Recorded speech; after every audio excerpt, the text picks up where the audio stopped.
11 other big cities, including Atlanta, Denver, and Oakland, also changed school superintendents in 1994, the year the Philadelphia schools opened under the new leadership of David Hornbeck. He immediately began taking his message about children achieving all across the city. He met with principals. Yes. I'm personally pleased as part of the chain cluster in your selection of our leader. Linda's been a real force for us, and I would just like to say thanks. Well, I appreciate that comment. Actually, people are key.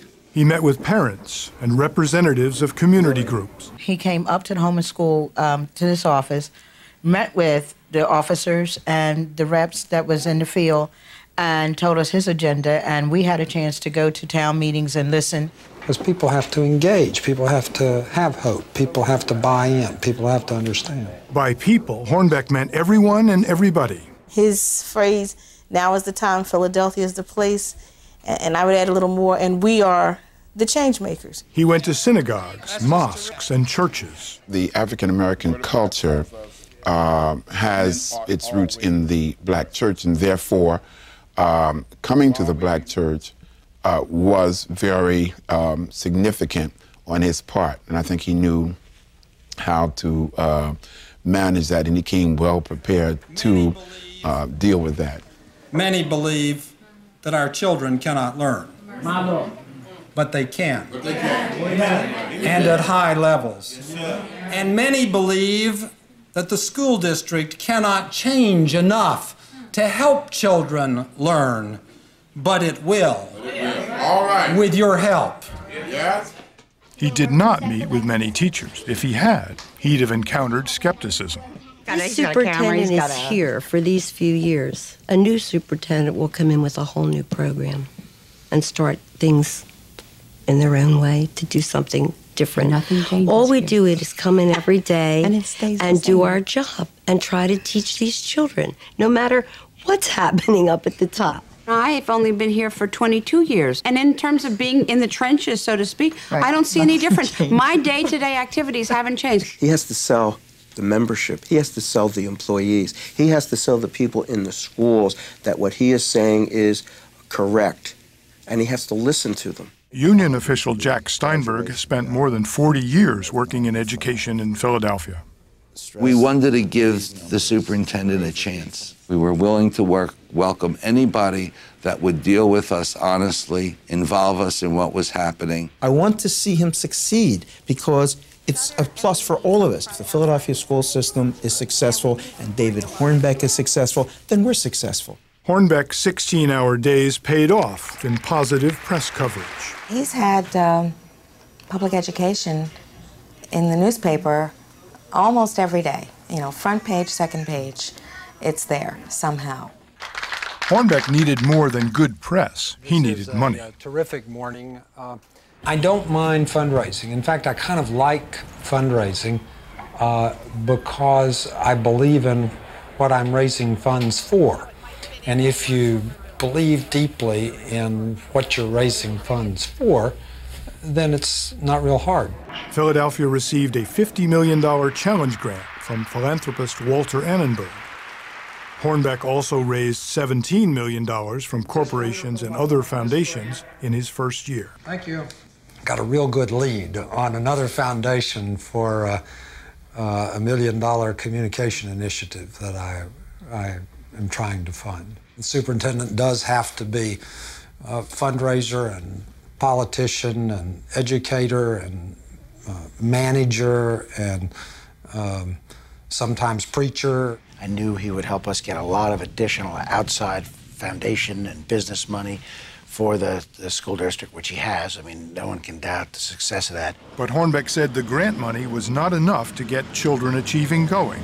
And Hornbeck's attitude was, I'm going to do what you're paying me to, and I'm going to tell you the truth. And the truth is that neither the city nor the state nor the private community, the business community, can shirk their responsibilities as far as helping to improve the educational system. Hornbeck said he needed $120 million more. To give him that kind of money, Politicians either had to take it from other programs or raise taxes. Enthusiasm was turning into skepticism. It's beginning to rub. The wounds are opening up a little bit. Pennsylvania's politicians did not come up with enough money to pay for Hornbeck's new program. He got $40 million, not $120 million. The traditional approach would have been to compromise and spread that money across the entire school system and make everybody a little bit happy. But Hornbeck announced that he would not compromise. Philadelphia School Superintendent David Hornbeck wanted $120 million in the 95-96 budget to meet his so-called children achieving initiatives and make citywide improvements. But the district could only come up with $40 million. The budget was adopted today and calls for 64 cluster schools to begin phase 1 of children achieving next year. But the remaining 193 city schools will have to wait. Does this, in a sense, mean that we will be running two different systems within the district simultaneously? Unfortunately, the answer is yes. So aren't you doing haves and have-nots then, the same old, same old? Well, not the same old, same old. The same old would have been to take the $40 million and spread it out among the 257 schools and say, okay, guys, we're all going to continue to fail. And we didn't say that. Hornbeck said he would not abandon a single part of his children achieving plan. He is tenacious. He doesn't give up in the sense that he is not going to change his focus. He's not a big compromiser. Not compromising meant that 25% of the school system got all the new money. To Hornbeck, that was the city's and the state's doing, not his. To him, they were willingly punishing Philadelphia's children. Because the state and the city have not stepped forward, we're going to have 190 schools, roughly, that are not going to have the opportunity of early childhood and more books and more computers and community outreach and so on. The advocacy community was outraged. They said that they were further polarizing the school district into have and have not schools, and he should not do that. I mean, if there isn't enough money, people have to share the hurt of that. He's one of these people that believes his ends justify the means. He believes that if he's going to save the children of Philadelphia, if it takes 10 years or 20 years, that anything he does in between to get to that will in effect be justifiable. Hornbeck's unyielding position did not surprise or disappoint Mayor Rendell, the man responsible for bringing David Hornbeck to Philadelphia. It's a strength that you have someone who is a true believer, because you ain't going to change this without being a true believer. Occasionally, his inflexibility and lack of political skills have been frustrating to me. But for those people who are critics of David Hornbeck, tell me what else you'd do. June 22nd, 1995, graduation day. It is a great honor and it is with great pride that I join you today.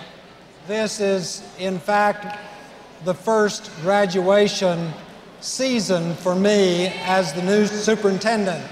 As you look beyond this day to the next stage of your life, you and I both know that you're going to face some hard times. You'll need courage to stand up for what you think is right, even if it costs you money or what you might have thought was friendship. You will need courage to see your own weaknesses. But whatever it is, it's important that you have a sense that you can do something that is better than most anyone else can do. And I want to be emphatic about something. There's not a single one of us who can't achieve that. Again, I congratulate every single one of you. Good luck and God bless. Thank you. Well done. Thank you. Just beneath the public mood of celebration, however, was a strong undercurrent of conflict. I think that has not lost his optimism, but I think he's been a little shell-shocked by the raw politics that he's had to deal with. He may be doing some controversial things, but if that ship's 4/5 underwater, it's time to come up with some innovative ways to either get it right or get us all out.